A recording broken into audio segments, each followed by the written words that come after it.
Bonjour à toutes et à tous, Valentin Franck avec vous pour ce point de marché. Nous sommes le mardi 6 novembre 2018 et aujourd'hui, c'est les fameux midterms aux États-Unis, les élections demi-mandat qui historiquement passent dans la majorité opposée à celui du président américain. Actuellement, nous avons la Chambre des représentants et le Sénat, donc le Congrès entier, qui est majoritairement républicain.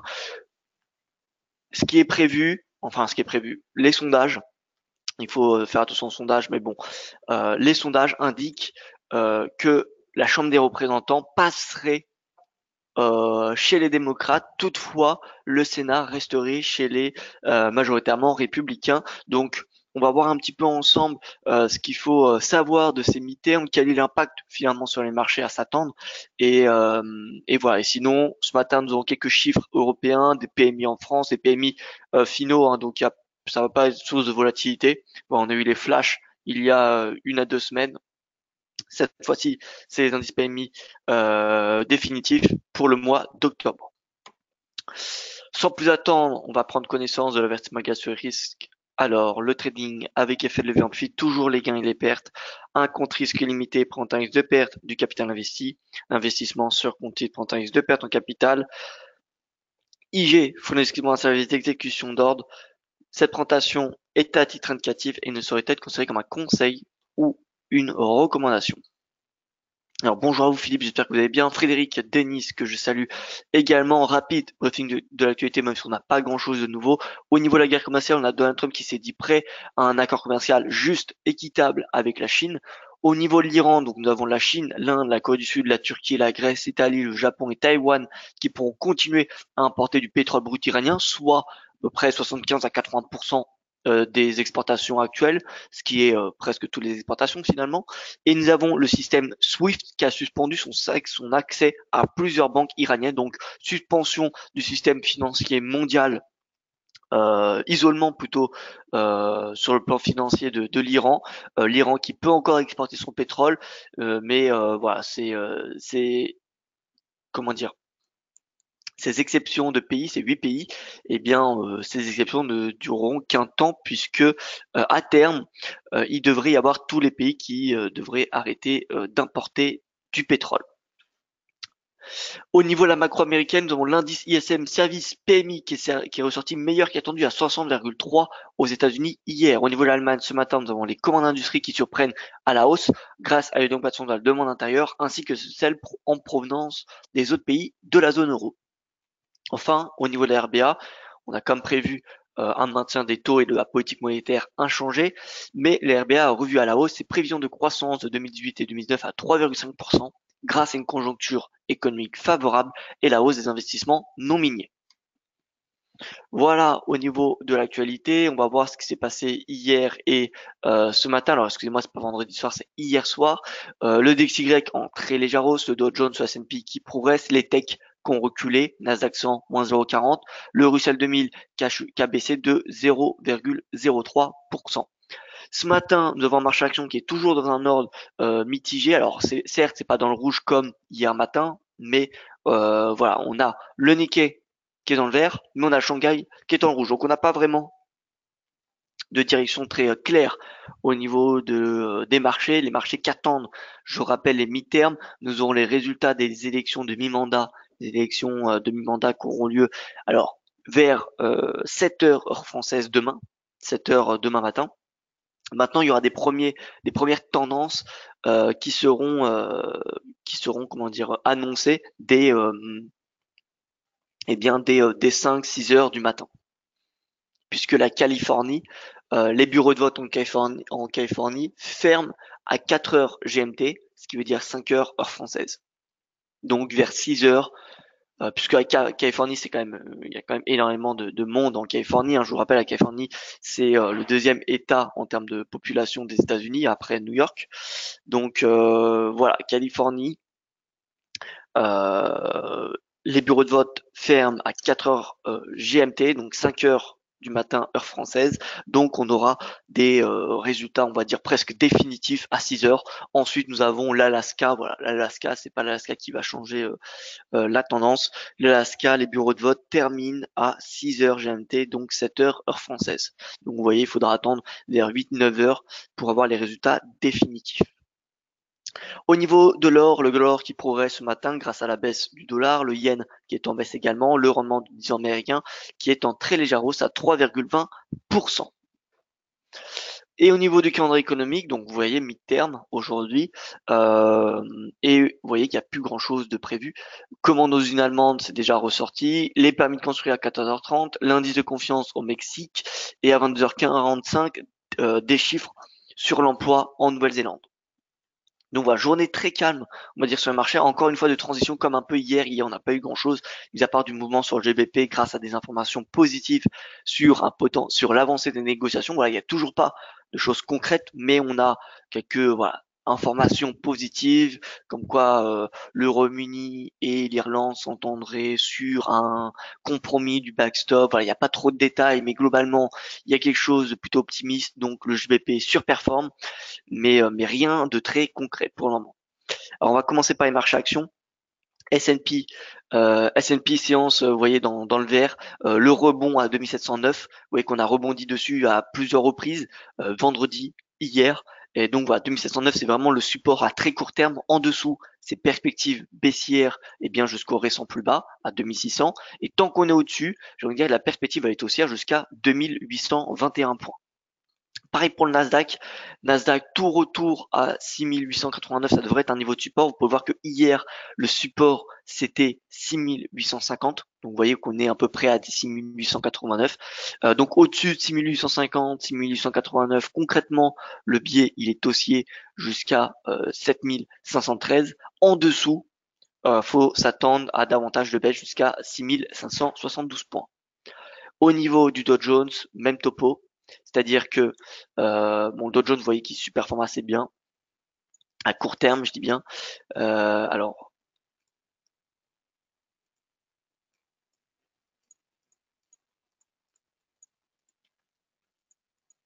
avant que j'oublie, demain pour le webinaire éducatif, je vous ferai ma formation sur le VIX que j'ai eu le plaisir de faire dans les locaux parisiens mardi de la semaine dernière. Donc voilà, pour ceux qui n'ont pas pu venir mardi la semaine dernière, ou ceux même qui ont participé mais qui souhaitent voilà retrouver à nouveau cette formation, eh bien sachez que je la ferai demain à 18h. Donc il faut compter à peu près une heure, à peu près une heure. Voilà, ça va être un webinaire éducatif assez long. Voilà, donc au niveau du Dow Jones, support à 24 896, résistance à 25 862, 25 862, faut savoir prendre des bénéfices à un moment. Donc voilà, 25 862, 25 000, oui, 25 862, voilà, c'est prise de bénéfices puisque voilà, faut lever bottom, comme je vous l'expliquais hier, c'est pas, ça n'arrive pas souvent. Les marchés actions chutent beaucoup plus rapidement qu'ils rebondissent. D'accord. Donc vous voyez là, on avait vu hier que ça prenait à peu près, voilà, il n'y a pas d'études statistiques, j'ai pas fait d'études statistiques dessus, mais à peu près 3 fois plus de temps pour retracer l'ensemble de la baisse. Donc si on a une baisse d'un mois, faut s'attendre à peu près 3 mois pour qu'on ait un retour à ces niveaux pré-chute. Donc voilà.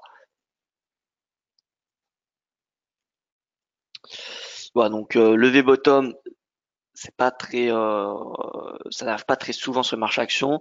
C'est pour ça qu'il ne faut pas s'attendre à un retour à 25 951 dans l'immédiat. Il va falloir du temps.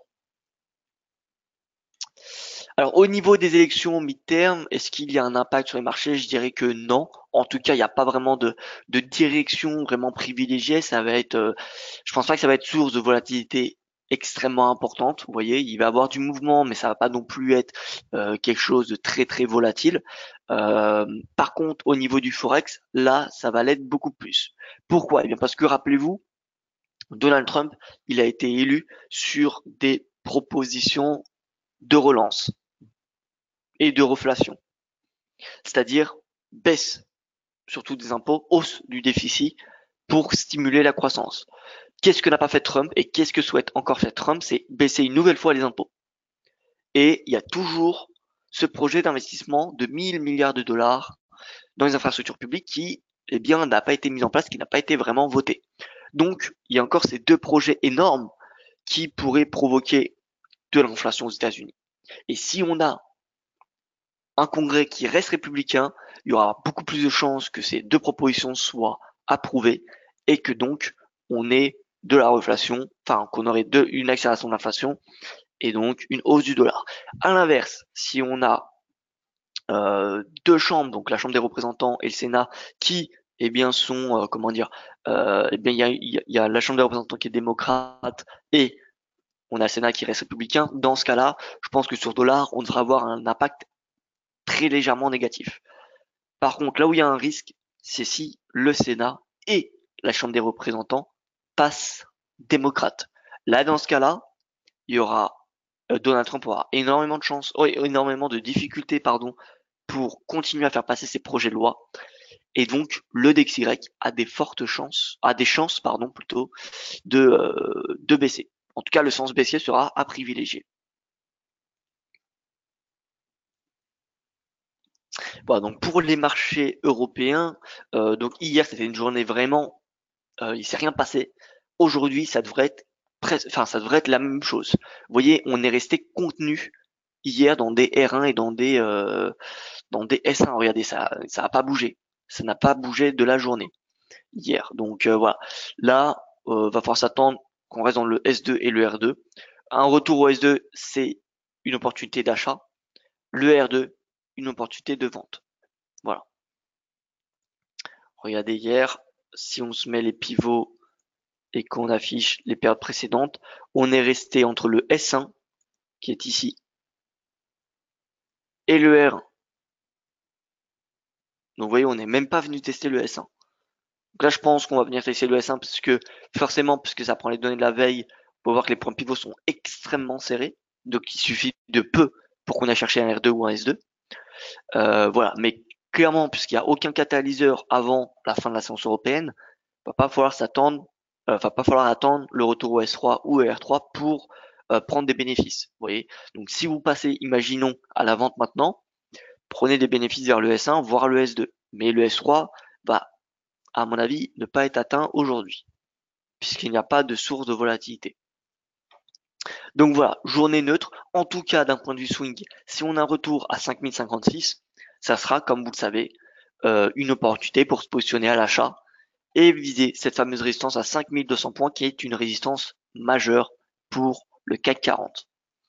Au niveau de l'Eurostock 50, un retour à 3168 points serait une opportunité d'achat. Même, vous voyez, un retour à ce gap, en haut du gap à 3185 finalement. Donc 3185, possibilité de passer long pour viser les 3281.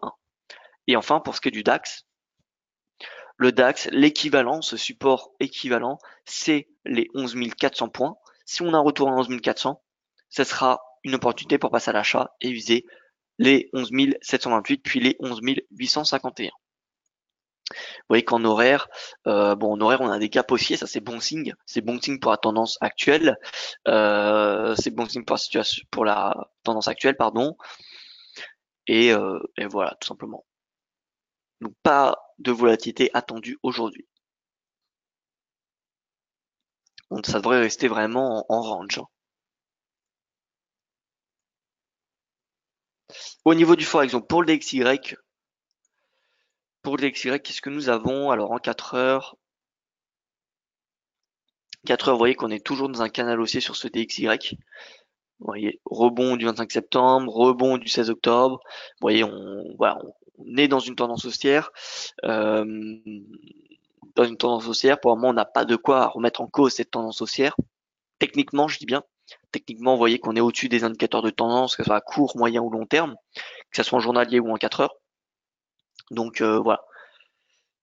DXY, c'est haussier. Au niveau de l'USD Yen, on a eu un signal pour du swing trading assez sympathique hier, puisque je ne sais pas si vous connaissez le canal de Keltner.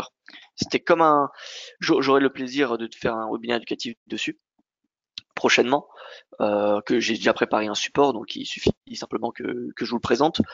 Mais je vais déjà vous faire le VIX, puisque ça m'a été demandé. Mais voilà, les bandes de Keltner, c'est un indicateur assez sympa comme les bandes de Bollinger. Et hier, eh bien, on a eu un signal assez intéressant, puisque si on regarde, si on met les bandes de Keltner à 20 périodes, on a une clôture au-dessus. Et donc la clôture au-dessus, c'est un signal positif.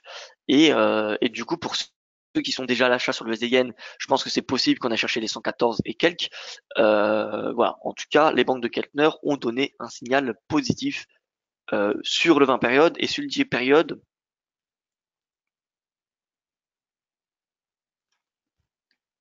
Alors 10 périodes.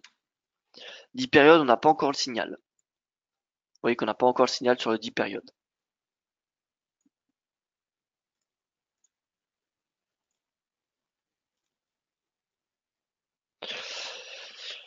Donc voilà, USD Yen, tendance haussière, signal haussier sur les bandes de Keltner, voilà, avec une bonne gestion de risque, c'est peut-être possible de passer à l'achat pour viser bien les récents sommets vers 114. Voilà, si je remets pardon les bandes de Keltner en 4 heures, voilà, il y a 10 périodes, il y avait eu un signal vendredi et il n'y a plus qu'à attendre le signal sur du 4 heures pour re-rentrer.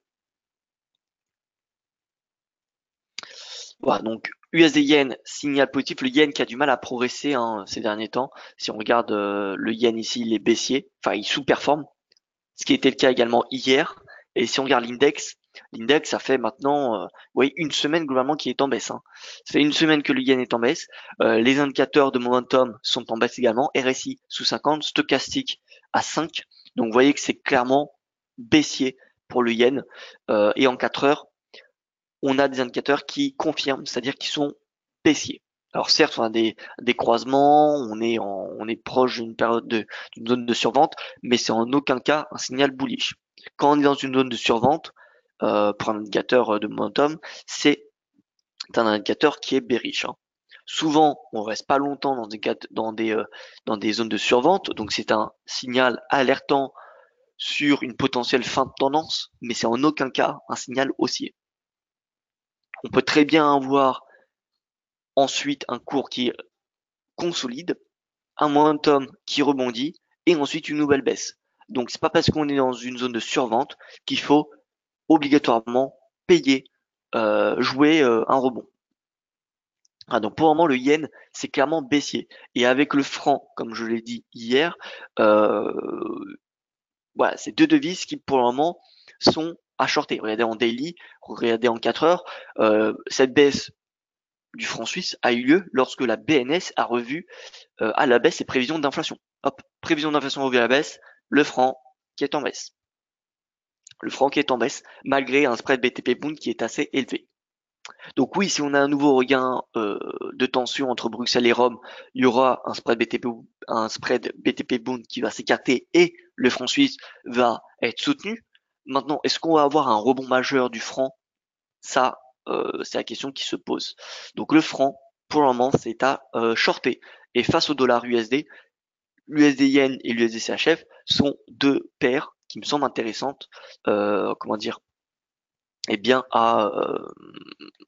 voilà, à payer. Finalement, si on est haussier sur du dollar ou de l'euro ou du GBP ou peu importe, à court terme, ça se fait face au franc ou face au dollar. Donc voilà, si on a un croisement à la hausse des bandes de Keltner ou encore mieux des bandes de Bollinger, ça serait signal positif, direction, eh bien des nouveaux sommets, tout simplement. Des nouveaux sommets. Donc l'objectif, ça serait d'aller chercher voilà, les 1,3, 1,03, 43. Donc je ne dis pas qu'on va forcément aller atteindre ce niveau de prix, mais en tout cas pour le moment on n'a pas de signaux qui vient remettre en cause cette tendance.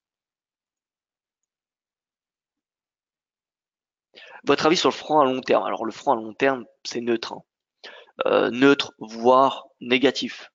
En 2015, la BNN nous a clairement fait savoir qu'elle ne voulait pas un franc trop fort. Donc voilà. Le franc, moi, j'envisage une sortie par le bas de ce canal. Même si voilà, techniquement, on est un canal, le franc, je ne le vois pas continuer à s'apprécier sur du long terme, puisque la BNS, voilà, encore une fois, nous a fait savoir que c'était pas dans son intérêt et qu'elle ne souhaitait surtout pas que le franc s'apprécie davantage. Et d'ailleurs, regardez, on a cette obliqué baissière, et dès qu'on a eu la décision des taux en septembre, donc la BNS, faut savoir que c'est une fois par trimestre, hein, donc elle n'a pas attendu longtemps la BNS pour revoir à la baisse ses prévisions d'inflation. On a eu un franc qui est monté, elle a revu à la baisse ses prévisions d'inflation. C'est de façon polie pour dire que voilà, elle ne souhaite pas voir le franc continuer à augmenter. Donc voilà, fondamentalement, je suis baissier sur le franc, sur du très long terme, malgré voilà la force de l'économie suisse. C'est pas que l'économie suisse qui justifie la tendance du franc, d'accord. Si on avait une inflation à 2% en Suisse, dans ce cas-là, je vous dirais qu'on serait bullish, mais c'est l'inflation de la Suisse n'est pas à 2%, elle y est très très loin et ça semble quasiment mission impossible pour que on ait une inflation en Suisse qui soit à 2%. Ça me semble encore plus difficile pour que la Suisse atteigne une inflation à 2% que le Japon, vous voyez. Donc voilà, euh, la BNS c'est la banque centrale la plus accommodante si on compare à son PIB. Je rappelle que le QE, les actifs détenus par la BNS représentent plus de 120% du PIB suisse. À titre de comparaison, la BOJ, c'est 95% à peu près. La BCE, c'est 40. La Fed, c'est 20. Donc oui, en valeur absolue, on a la Fed, la BCE, qui ont les deux plus gros bilans, suivis par la BOJ, et la BNS, ça représente beaucoup moins. Mais si on compare par rapport au PIB, la Suisse, la BOJ, la BNS a une politique monétaire la plus accommodante de toutes les banques centrales. Donc voilà. Et pourtant, on a un franc qui arrive simplement à se stabiliser. Donc voilà, pour moi, le franc, c'est neutre. Vous voyez, ça fait depuis 2015 qu'il n'y a pas de tendance sur le franc. Donc dès qu'on est un peu trop haut, faut s'attendre à un repli, puisque la BNS n'est jamais très loin. La BNS n'est jamais très loin. Donc dès qu'on est un peu trop haut, faut s'attendre à un repli. Dès qu'on est sur support, faut s'attendre à un léger regain, puisque le franc, ça reste quand même une devise appréciée par les traders pour se couvrir des risques. Maintenant, ils n'achètent pas le franc à n'importe quel prix parce qu'ils savent qu'il y a un risque baissier de la part de la BNS si le franc va trop haut. Donc à long terme, c'est un petit peu relatif de dire long terme, est-ce que ça veut dire un an, est-ce que ça veut dire 10 ans, est-ce que ça veut dire 5 ans, vous voyez. Mais en tout cas, sur un an, bah, je pense qu'on va rester dans une tendance flat.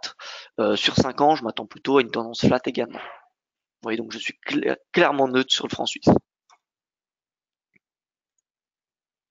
En tout cas, il n'y a pas de raison d'espérer une hausse. Je n'en vois pas pour le moment.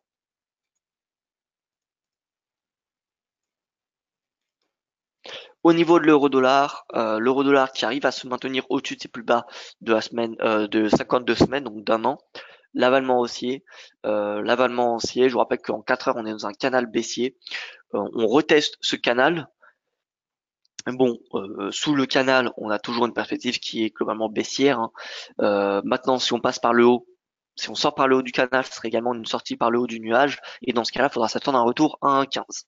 Donc là, c'est qui tout double pour l'euro-dollar. L'euro-dollar qui devrait rester assez flat aujourd'hui en attendant les résultats des mid-term. Au niveau de l'euro GBP, par contre, c'est clairement baissier. L'euro GBP qui revient à son plus bas du 10 octobre à 0,8723. Attention, attention parce que nous avons une divergence qui est bullish comme ce qu'on avait le 10 octobre. Donc, je ne dis pas qu'on va avoir un rebond, mais en tout cas, la divergence alerte sur la tendance actuelle. C'est-à-dire que c'est pas le moment de rentrer à l'achat. Et c'est pas le moment de rentrer à la vente. Si le RSI passe au-dessus de 50, dans ce cas-là, pourquoi pas? Pourquoi pas passer à l'achat? Si on a une clôture au-dessus de la bande de Keltner, que je vais remettre encore une dernière fois cette fois-ci, voilà, si on a une clôture au-dessus de la bande de Keltner, ça pourrait être également un signal d'achat, comme ce fut le cas ici, vous voyez. Mais pour le moment, c'est baissier. Donc c'est pas le moment d'entrer à la vente puisqu'on a une divergence haussière, mais c'est pas non plus le moment de rentrer à l'achat. Mais dans vous voyez, d'ici demain, à mon avis, puisqu'on est en 4 heures, donc demain ou après-demain, on devrait avoir un signal beaucoup plus convaincant. Soit on a un breakout en journalier, et dans ce cas-là, il faudra s'attendre à une baisse beaucoup plus importante, jusqu'à 0,8620 qui correspond au plus bas de l'année. Si on regarde en journalier, vous voyez 0,8620, c'est le plus bas du 17 avril. Ou alors, on a un rebond sur ce plus bas, et dans ce cas-là, il faudra s'attendre à une correction de 50% de cette tendance baissière. Alors, que veut dire politique monétaire accommodante? Alors, une politique monétaire accommodante, c'est tout simplement une politique monétaire qui stimule l'économie, c'est-à-dire des taux bas, voire extrêmement bas, c'est-à-dire des rachats d'actifs, programmes de rachat d'actifs, également nommés les QE, quantitative easing. Donc voilà, on a plein de façons d'avoir une politique monétaire accommodante, mais dès qu'on a des taux bas, c'est généralement le signe d'une politique monétaire accommodante. Pour le moment, il y a deux banques centrales parmi les majeures qui durcissent leur politique monétaire, même trois on va dire, mais je vais mettre la troisième entre parenthèses. On a la Fed, la Réserve fédérale américaine, nous avons la Banque du Canada et nous avons la Banque d'Angleterre. Mais la Banque d'Angleterre ne le fait pas parce que il y a la situation macroéconomique qui lui permettent. Euh, le rôle premier d'une banque centrale, c'est de contenir l'inflation, plus que le taux de chômage, plus que la croissance économique. Alors, la Fed, elle a un double rôle, c'est contenir l'inflation et stimuler l'économie, ce qui n'est pas le cas pour la BCE. La BCE, son rôle, c'est de contenir l'inflation, d'accord? Mais elle n'a pas de seconde casquette de stimuler l'économie, enfin de soutenir l'économie, grâce au taux de chômage. La Fed, oui. Voilà, donc ça c'est important aussi à le retenir. Donc, la BCE, son seul rôle, c'est que l'inflation soit contenue autour de 2%, ce qui n'est pour le moment pas le cas.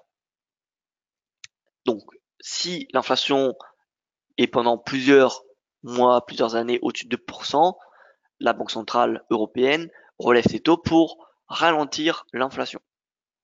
Si au contraire l'inflation est trop basse, si elle est plus vers zéro que 2%, eh bien la Banque centrale européenne va stimuler l'économie, injecter de la liquidité pour accélérer l'inflation et pour que ça retende vers 2%. Alors Raymond, je ne comprends pas pourquoi la BCE ne doit pas s'occuper de stimuler l'économie. Alors c'est dans la Constitution européenne. Voilà, c'est dans les règles. C'est dans les règles, c'est l'Union européenne qui est comme ça. Enfin la zone euro même, pardon.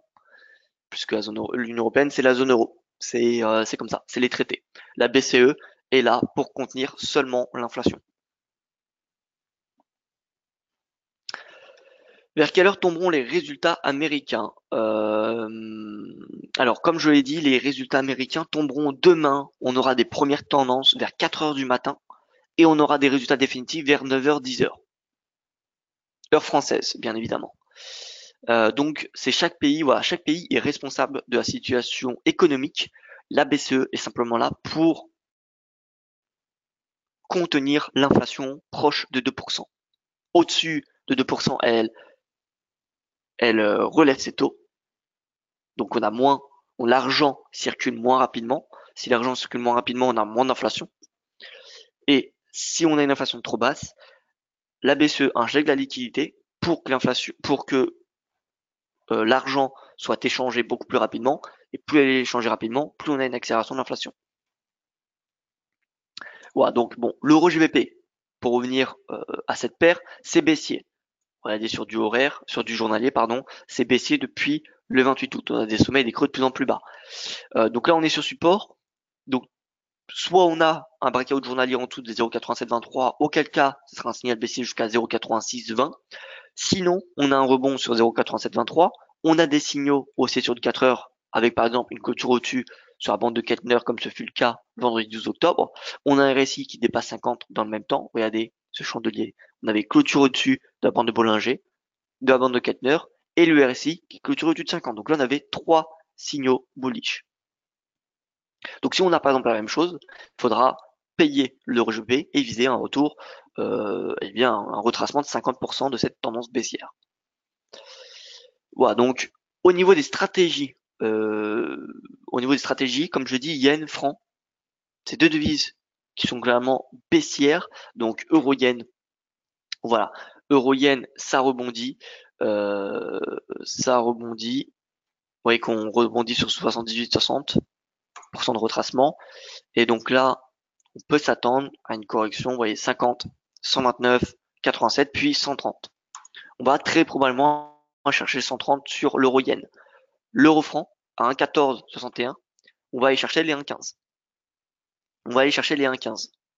Donc retour à 1,15. Si on a le breakout au-dessus des 1,15, on va chercher les 1,17. Voilà, je vous fais voir l'euro index.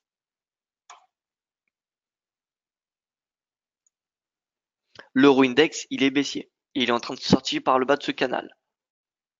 Donc vous voyez que l'euro franc ça s'achète, l'euro yen ça s'achète. Pourquoi? Parce que le yen et le franc sous-performent l'euro, mais l'euro n'est pas haussier sur le forex, alors que le dollar a une tendance beaucoup plus convaincante. Vous voyez, depuis le début de l'année, la tendance du dollar, elle est haussière. Le NZD, bah, c'est haussier, mais comme je vous l'ai dit hier, on a des baromètres comme le yuan, comme les métaux qui sont baissiers, ce qui suggère une baisse du NZD. Donc on a des signaux qui divergent. Mais sinon, autre l'USD, si on regarde le CAD, c'est globalement pareil que le dollar, c'est haussier. Regardez USD, regardez CAD, c'est haussier. Même si voilà, depuis le début du mois d'octobre, c'est en baisse le CAD, on va arriver prochainement à un niveau de prix intéressant à payer. Donc voilà, le CAD, c'est en termes de timing, c'est pas le moment de rentrer à l'achat, mais faut commencer à être vigilant, puisque, comme on peut constater, on arrive proche du bas de ce canal. Et donc, à terme, le CAD CHF, CAD yen, ça pourrait être, si le yen et le franc continuent à être baissiers autant que cela, ça pourrait être des paires très intéressantes à payer. Là, vous voyez que le CAD yen, il rebondit. CAD yen, ça rebondit.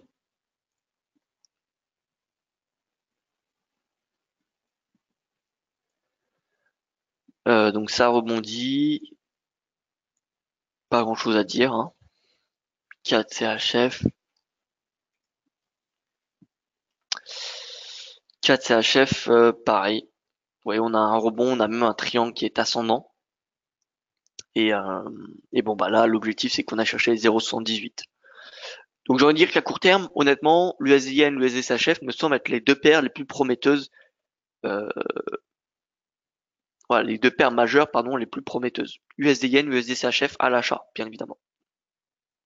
Sinon, si vous n'êtes pas fan d'acheter le dollar USD, encore une fois, puisque le yen et le franc, clairement, sont les deux devises qui sous-performent, on va dire, à court et moyen terme. Regardez, à court terme, on a le yen, le franc qui sont dans la fourchette basse, on va dire.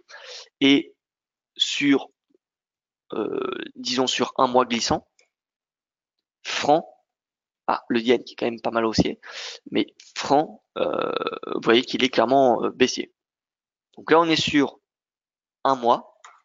Là, on est sur une semaine. Donc vous voyez que la constante en commun, c'est le franc. Franc baissier face au dollar. Sur un mois, sur une semaine. Donc le franc, voilà, c'est clairement baissier. USD-CHF, c'est boule. Boule, direction les prochains seuils psychologiques, puis pourquoi pas aller chercher les 1,034, 38. Au niveau des matières premières, on fait un petit tour sur le CRB Index. CRB qui est un indice commodities.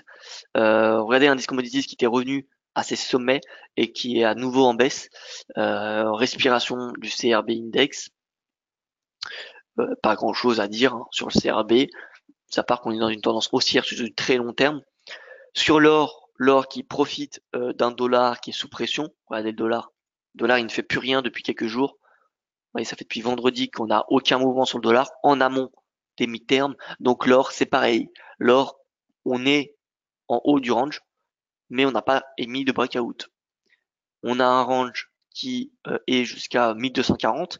Si on a une clôture au-dessus de 1240, c'est signal haussier direction 1262, mais ça nécessite une baisse du DXY. Donc tout va dépendre encore une fois des mi-termes. Si on a, imaginons, des démocrates qui sont non seulement majoritaires, qui deviennent majoritaires au Parlement, enfin à la Chambre des représentants, mais également au Sénat, ça sera baissier dollar et hausse de l'or, hausse de l'argent également. Et à l'inverse, si finalement les républicains gardent la majorité au Sénat et à la Chambre des représentants, l'or s'enfoncera puisque le DXY se renforcera tout simplement. Et au niveau du pétrole, bon, pétrole canal baissier, on a 70, pardon, le Brent. 70 le Brent, c'est l'objectif à très court terme. Et écoutez, la probabilité de rebond à 70 dollars et comment dire n'est pas à exclure, elle n'est pas importante, mais elle n'est pas non plus à exclure. C'est possible qu'on ait un rebond, mais encore une fois, nous aurons différents signaux qui nous permettront d'exploiter ce rebond, tels que la sortie par le haut de ce canal, ou la quête sur cette oblique, ou les banques de Keltner, ou les banques de Bollinger. Vous voyez, on a différents indicateurs ici qui nous permettront de payer le rebond du Brent. Si on a un rebond. Par contre, si on a une clôture sous 70 dollars, c'est direction 65,59, qui est 50% de retracement de la tendance haussière depuis le début de l'année. Vous voyez, point bas du 12 février, point haut, 50%, c'est un objectif à 65,59. Oh, pardon, c'est pas 50% de cette tendance. Voilà, c'est 50% de cette tendance, excusez-moi, de juillet 2017 à octobre 2018. Donc ça sera un niveau très très important. Si on casse 70, on vient chercher 65 et quelques. Pour le brut, pareil. Brut 62,56. Prochain seuil majeur, c'est 60 dollars. Donc c'est pas impossible qu'on a cherché 60 dollars sur le brut. Vous constaterez que les indicateurs de momentum rebondissent, ce qu'on appelle une divergence. Donc c'est pas impossible qu'on ait, comment dire, un rebond du pétrole.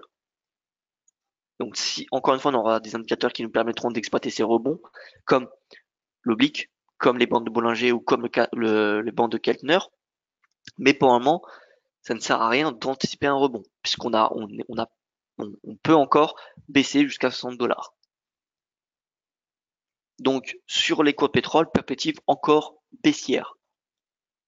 Vous voyez, c'est pas parce qu'on est dans une zone de survente qu'on va forcément avoir un rebond. Regardez ici, zone de survente, rebond du momentum, et pourtant on a eu le prix qui a consolidé.